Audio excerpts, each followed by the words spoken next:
We provide you the platform to turn your dreams into reality. Give wings to your aspirations with KR Mangalam University.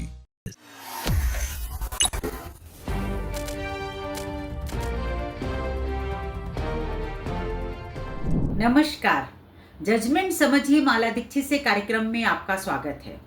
आज मैं जिस विषय पर चर्चा करूंगी उस पर सभी की निगाहें हैं। सुप्रीम कोर्ट आज एक बहुत महत्वपूर्ण केस पर सुनवाई करने वाला है और वो केस ऐसा है कि जिस पर न सिर्फ बिहार बल्कि पूरे देश का ध्यान है। तो आज मेरी चर्चा का विषय है SIR, यानी बिहार में चल रहा मतदाता सूची का सघन पुनरीक्षण अभियान। आज मेरी चर्चा का विषय यही है क्योंकि सुप्रीम कोर्ट में इसी पर सुनवाई है। सुप्रीम कोर्ट में कई एक याचिकाएं लंबित हैं जिनमें कि SIR को, जो बिहार में मतदाता सूची का सघन पुनरीक्षण अभियान चल रहा है, उसको चुनौती दी गई है और उस पर रोक लगाने की मांग की गई है। जिन लोगों ने याचिकाएं दाखिल की हैं उनमें एक गैर सरकारी संगठन ADR है और इसके अलावा विपक्षी दल के बहुत सारे नेताओं ने याचिकाएं दाखिल की हैं, जिसमें RJD के मनोज झा और TMC की महुआ मोइत्रा, इसके अलावा कांग्रेस के भी कुछ नेता, जिन्होंने सुप्रीम कोर्ट में याचिकाएं दाखिल करके इस पूरी प्रक्रिया को गलत बताते हुए और असमय बताते हुए इस पर रोक लगाने की मांग की है। और इन सब याचिकाओं पर सोमवार को यानी 28 जुलाई को सुप्रीम कोर्ट में सुनवाई होने वाली है। तो आज मेरी चर्चा का विषय यही होगा कि सुप्रीम कोर्ट आखिर किसकी बात सुनेगा। सुप्रीम कोर्ट चुनाव आयोग की दलीलें मानेगा या सुप्रीम कोर्ट जो है वो विपक्षी दलों की, विपक्षी नेताओं की दलीलें मानेगा, क्योंकि सबने अपनी अपनी दलीलें दी हैं। तो चुनाव आयोग ने इसका पक्ष लिया इस अभियान का, जबकि याचिकाकर्ता विपक्षी दलों ने इसका विरोध किया है। तो सुप्रीम कोर्ट में जो कल सुनवाई हो रही है, आज जो 28 जुलाई को सुनवाई हो रही है, उसमें सुप्रीम कोर्ट के में किसकी चलेगी और सुप्रीम कोर्ट क्या रुख अपनाता है, इसी पे सारा दारोमदार SIR का निर्भर करेगा। यानी SIR का भविष्य क्या होगा, ये बात सुप्रीम कोर्ट की सुनवाई से तय हो जाएगी।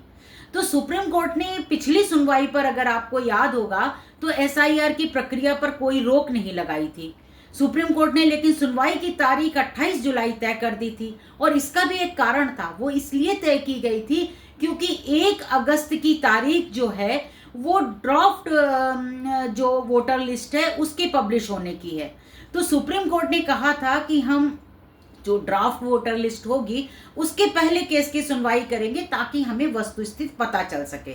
तो सुप्रीम कोर्ट 28 जुलाई को इसीलिए पहले सुनवाई कर रहा है।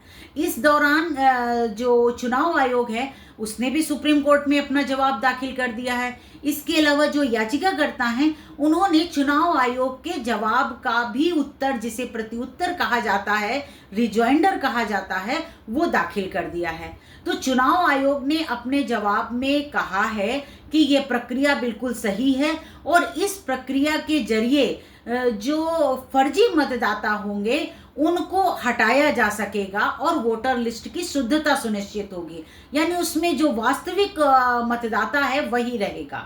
जबकि जो याचिकाकर्ता हैं उन्होंने चुनाव आयोग की दलीलों का पुरजोर विरोध किया है। उनका कहना है कि पूरी प्रक्रिया ही जो है वो गड़बड़झाला है और उसमें बहुत सारी खामियां हैं। उन्होंने पूरी प्रक्रिया पर सवाल उठाते हुए गंभीर आरोप लगाए हुए हैं।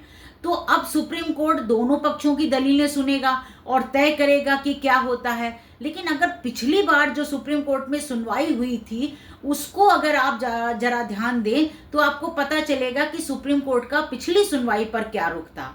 पिछली सुनवाई पर सुप्रीम कोर्ट ने प्रक्रिया पर कोई रोक नहीं लगाई थी, लेकिन ये जरूर कहा था कि चुनाव आयोग को संवैधानिक अधिकार है मतदाता सूची के सघन पुनरीक्षण अभियान चलाने का, यानी सघन पुनरीक्षण मतदाता सूची का करने का चुनाव आयोग को संवैधानिक अधिकार है, ये सुप्रीम कोर्ट ने कहा था।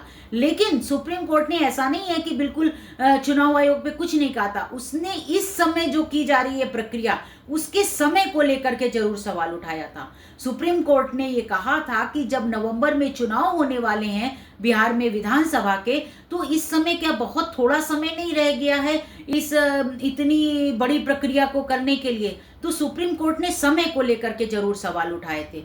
इसके अलावा सुप्रीम कोर्ट ने एक बात और कही थी, जो चुनाव आयोग है उसने कुल 11 दस्तावेजों की सूची जारी की है, जिनको कि मतदाताओं को पेश करना होगा अपना दावा करने के लिए कि हाँ मैं यहाँ का वास्तविक मतदाता हूँ और मेरा नाम मतदाता सूची में डाला जाए।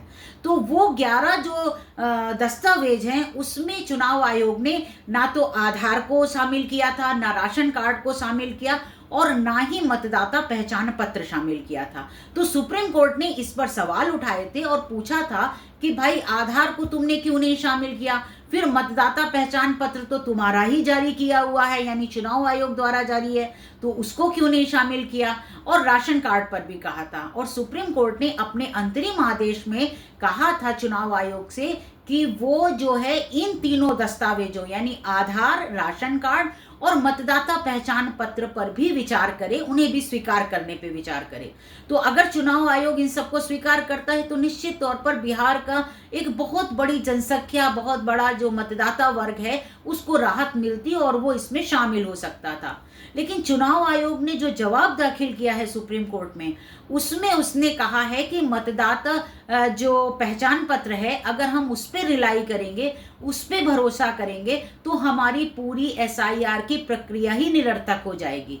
दूसरी चीज उसने आधार पर भी कहा है, उसने कहा है कि हम अपना जो गणना फॉर्म है उसमें आधार का रेफरेंस ले रहे हैं, जो मतदाता है वो आधार भी भरेगा, लेकिन आधार जो है वो सिर्फ व्यक्ति की पहचान है, पहचान की जानकारी उससे पुष्टि होती है, बाकी कुछ नहीं है। तो इसलिए आधार भी उसने एक तरीके से अस्वीकार करने की बात कही है। और राशन कार्ड के बारे में चुनाव आयोग का कहना है कि देश में बहुत बड़ी संख्या में फर्जी राशन कार्ड तैर रहे हैं।